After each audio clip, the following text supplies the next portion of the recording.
के बारे में कुछ स्टोरी सुनने जा रहे हैं। Are you all excited? Are you all excited? Okay.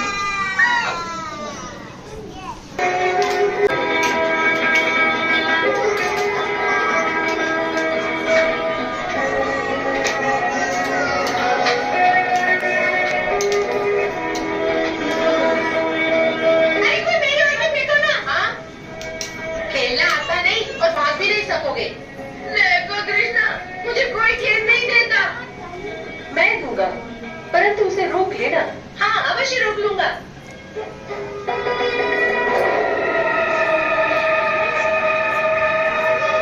मैं कहती हूँ देखो स्टोरी चलो।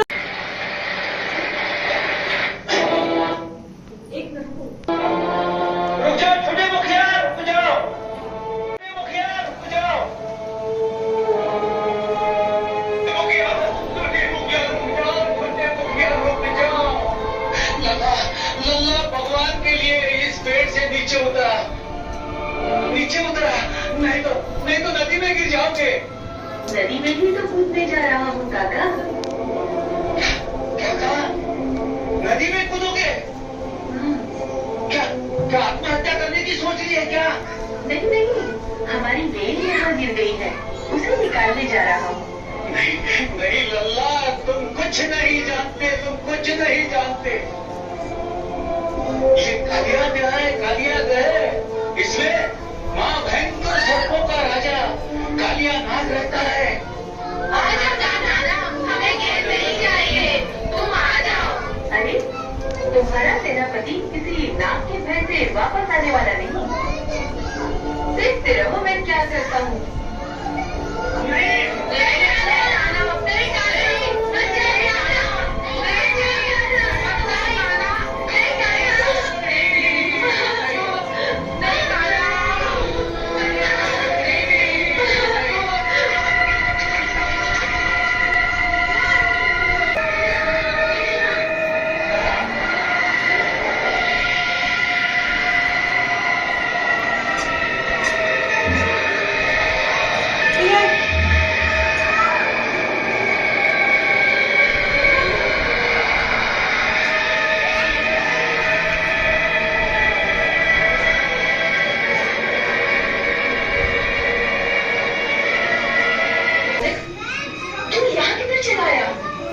मेरी गेंद यहाँ गिर गई है, उसे लेने आया हूँ।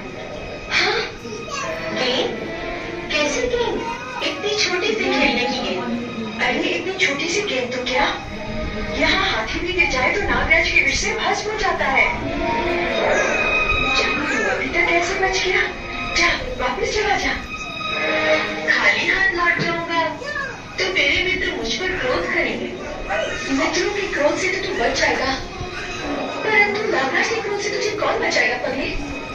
तुम? हाँ, तुम ही तो अपने पति के क्रोध से मुझे बचा लोगी ना भैया।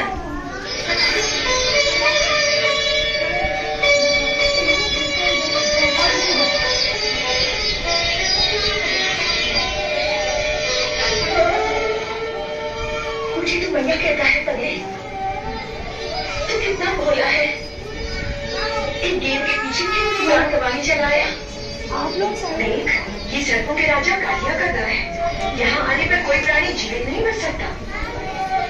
तेरा भाग्य अच्छा है, नागराज सो रहे हैं। तू जल्दी यहाँ से भाग जा। यहाँ तक आ गया हूँ तो नागराज से मिले बिना कैसे चला जाऊँ? बालक क्यों अपनी जान के पीछे पड़ा है?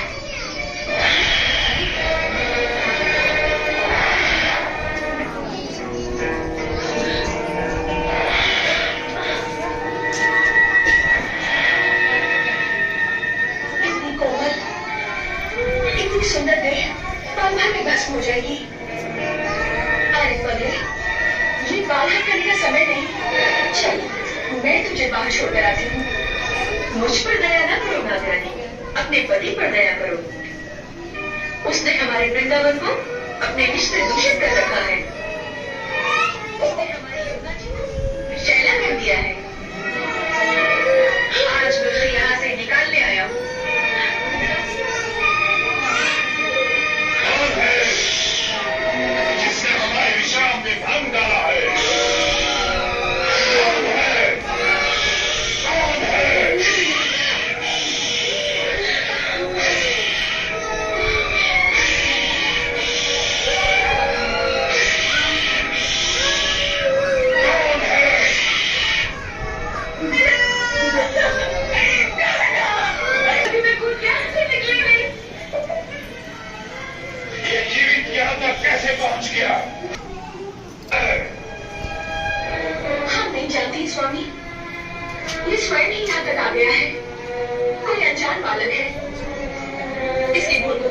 लीजिए। क्षमा करना हमारे स्वभाव के विरुद्ध है और ये तो स्वयं ही काल का ग्रास बनने आ गया है। कौन हो तुम? कृष्ण। कृष्ण? कौन कृष्ण? वह कृष्ण जो काल का भी काल है, वह कृष्ण जो तुम जैसे दुष्टों का विनाश करने के लिए धरती पर अवतीर्ण हुआ है। हमें पहचानो सर्वराज, इससे पहले कि तुम्हारे ही दुष्कर्मों की अग्नि तुम्हें ही भस्म कर दे, हम तुम्हें एक अवसर देते हैं कि तुम अपने अहंकार को त्याग कर सच्चे हृदय से हमारी शरण में आ जाओ। हम तुम्हें समस्त पापों से मुक्त करके क्षमा कर देंगे। हमें दया की भीख मांगने को कह रहे हो, जबकि इस समय तुम्हारे प्राण हमारी दया पर निर्भर है। तो दंड बालक, जब किसी प्राणी के सब पर काल बन रहता है तो उसकी बुद्धि भ्रष्ट कर देता है। देखो मृत्यु कैसे आती है। नहीं स्वामी, क्षमा क्षमा कर दीजिए, बहुत भोला बालक है। जवानी, मृत्यु उसके सामने खड़ी है, अब इसे कोई नहीं बचा सकता। वास्तव में मृत्यु अब तुम्हारे सामने खड़ी है और हम तुम्हें अपनी बचा सकते हैं। हाँ, मूर्ख सर, तुम्हारी पति सचमुच पतिव्रता है। उसके हृदय में जो ममता का पवित्र स्रोत हमने देखा है, उसी ने अब तक तुम्हारे प्राणों की रक्षा की है। उसी के कारण मैंने उसे मैया भी कहा है और उसी को देखकर हमारी दया का सागर तरंगित हो रहा है। उस पर यमुना जी भी हमारी प्रिया है। हम उनके पवित्र जल रूपी आंचल पर तुम जैसे दुष्ट के अपवित्र रक्त का दाग नहीं लगाना चाहते। इस अवसर का लाभ उठाकर सच्चे हृदय से हमारी शरण में आ जाओ। हमारी करुणा का द्वार सर्वदा खुला रहता है। बहुत हो गया, अब तेरी अंतिम घड़ी।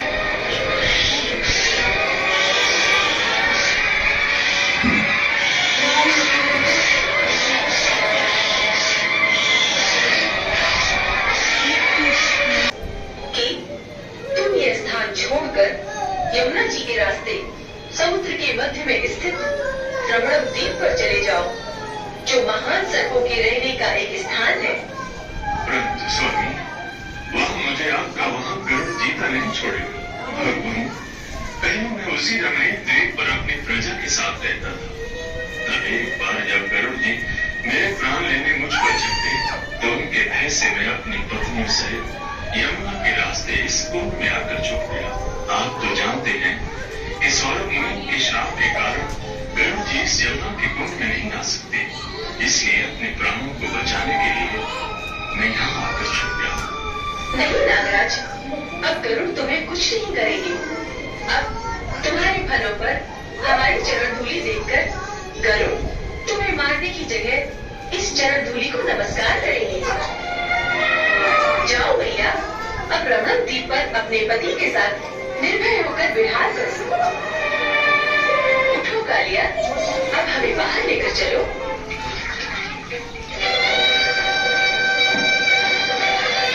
इसे साधारण मानव मत समझो, वो देवलोक से आया है।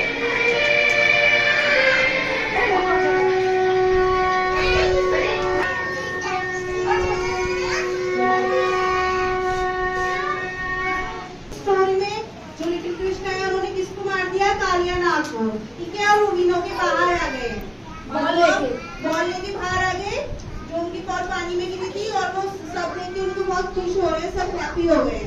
ठीक है, तो आप सबको भी क्लैपिंग करनी है उनके लिए।